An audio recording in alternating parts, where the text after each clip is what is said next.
Hi friends, welcome to Books and Crafts. My name is Martina, and in today's video I would love to share with you guys some books that I think are going to be perfect reads for winter. So for me, when I think of winter, I think of cold, snowy, wintry setting. I think Norse mythology very often. I think retellings, maybe Eastern European folklore. I think something cozy. I think something atmospheric. So today I have a few books that I've already read and that I think are going to be perfect for winter, and also some that I personally am really excited to pick up this winter. And from what I've heard about these books, or from what I can see on the cover of these books, I think they are going to be really good. So without further ado, let's start with book number one. And this first one is a book that I've read this year. It's one of my favorites from this year and one of the most impactful and emotional books that I've read that I still think about, and that is The Sword of Kaigen. This is a fantasy, standalone, Asian-inspired adult fantasy, and why I believe that it is really good for winter is because of the setting and also because of the magic system. So we are set in the Kaigenese Empire, and specifically at this peninsula which is called the Sword of Kaigen. This is where great warriors live, those samurai type warriors who stick to traditions. They are very powerful, and it is said that the Sword of Kaigen is what protects the rest of the empire from any foreign invasion. And the setting is very snowy. We are set in winter, it's very cold, and also the magic system here is elemental magic, which is all about controlling water and making weapons from ice. I really enjoyed this magic system. I really enjoyed the fight scenes and the clever ways that the characters used their powers to create those interesting weapons from ice. And this is a deeply character-driven story in which we are following a mother and a son, and some themes that we are exploring are family, our grief, belonging, motherhood, and of the courage of being yourself when the society does not accept it. Like I said, this is a very emotional read, very hard-hitting one, and if you have not yet read it, I think winter is the perfect time to do so. And then the next book is another epic fantasy story, Norse inspired, and this is The Shadow of the Gods by John Gwynne. This is book one in his Bloodsworn saga, which I believe is going to be a trilogy. There are two books out right now, and this is once again a very cold, very desolate setting, a very hard place to live. And in this story we are following three characters. We are following a mother who is looking for her son. We're following an ex-slave who ran away from his masters and now joined a very famous warrior group or group of mercenaries, and also a woman who tries to prove herself and tries to gain fame regardless of who her family are. And this is such an interesting world, definitely a very cruel one, definitely, like I said, a very hard, tough world. And this is the world where not that far ago, I believe about 200 years before the action takes place, there was a war between the gods. Before that, the gods ruled this land, and then they basically all perished in the war. And so now their bones are treated as very powerful magical artifacts.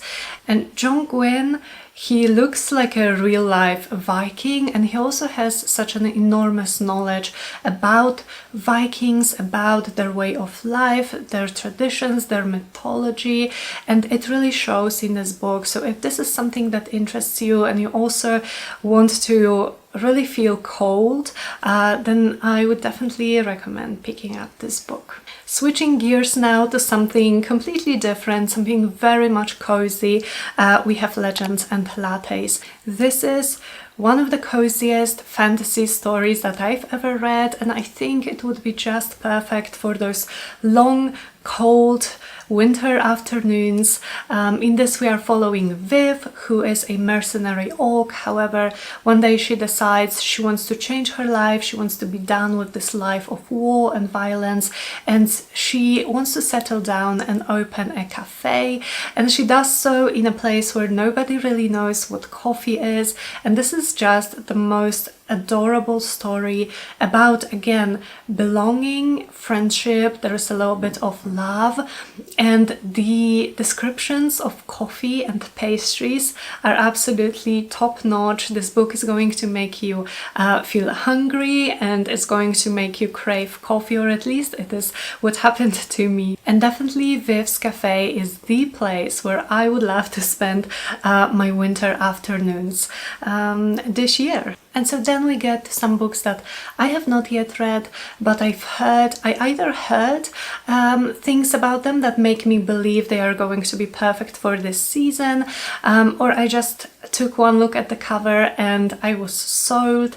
So we are going to start with something that I believe is quite an obvious pick for a winter season, and so I really wanted to mention it. And also, some of you guys told me in the comments that you've read it, or you are maybe currently reading it, and you recommended it to me, and that is The Bear and the Nightingale. So what I've heard about this story is that this is the book for the cold feeling, for the winter vibes, that the winter, it doesn't get colder than in this book, basically. So this is a Russian folklore inspired story, Eastern European folklore, in which we are following our main character Vasya, who believes in the old gods of this land, who believes in the spirits, and so does her family. However, there is a new religion spreading out in the country, and I believe Vasya's father remarries after her mother passes away, and the stepmother is a very devout person, believes in the new religion, and she wants to make sure that the family kind of forgets the old ways and moves forward with this new religion. However, Vasya feels that it should not be done, that there is some danger in forgetting about the spirits, and so she tries to prevent it. This sounds like a perfectly atmospheric story. I am expecting a beautiful writing. I've heard there is an emphasis on stories and storytelling in this as well, and yeah, I'm just very excited. This is a part of a trilogy. This is book one, so I'm really looking forward to reading this trilogy this winter. This next book is the one that I mentioned when I just took one look at the cover and I was sold, and this is Midnight in Everwood. And just look at this cover, it's so wintry, it's so pretty. And so this is actually a retelling, it's a Nutcracker retelling, and we are following our main character Marietta, if I am not mistaken, and her one and only love is ballet.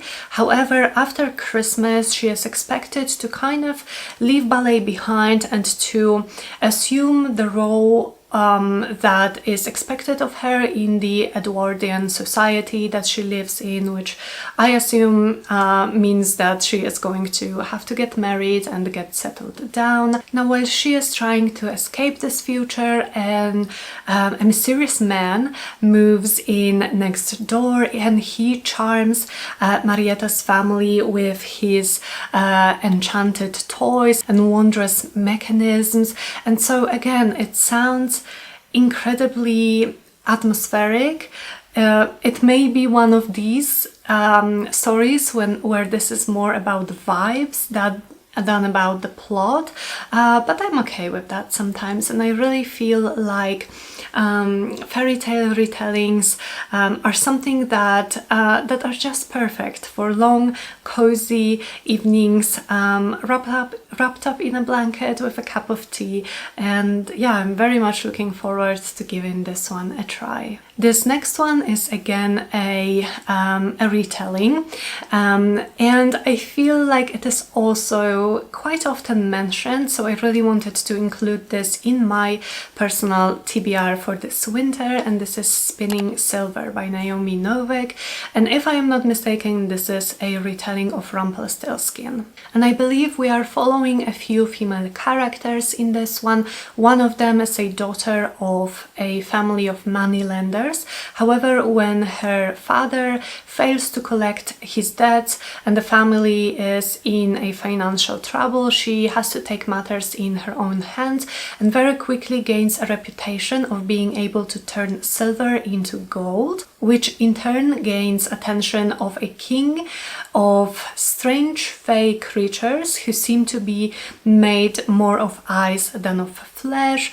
And I've heard this book is beautifully written. I've heard again that this is inspired by an Eastern European folklore, which sounds very cozy and very much like something that I would like to get immersed into. I remember the Rumpelstiltskin original story from my childhood, so I am looking forward to seeing what the author or what spin the author took with this particular story. And the last book that I want to talk about today is again kind of a retelling.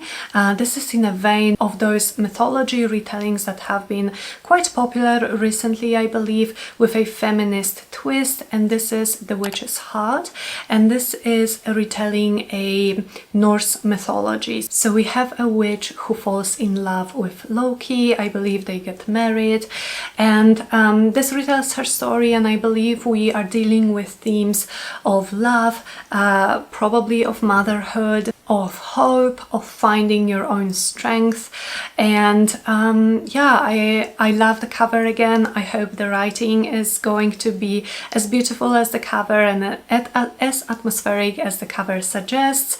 And yeah, I'm really interested in Norse mythology, so there is a couple of those on my list, and again, just looking forward to getting to this one hopefully soon. So that was all of the books that I had to share with you guys today. I hope you enjoyed this video. I would love to know what are your favorite reads for winter, whether like me you are drawn to cold wintry setting and retellings, or maybe you like to read something completely different in winter. Let me know what are your favorite books in the comments below. And yeah, thank you so much for watching, and I will speak to you guys very soon in my next video. Bye!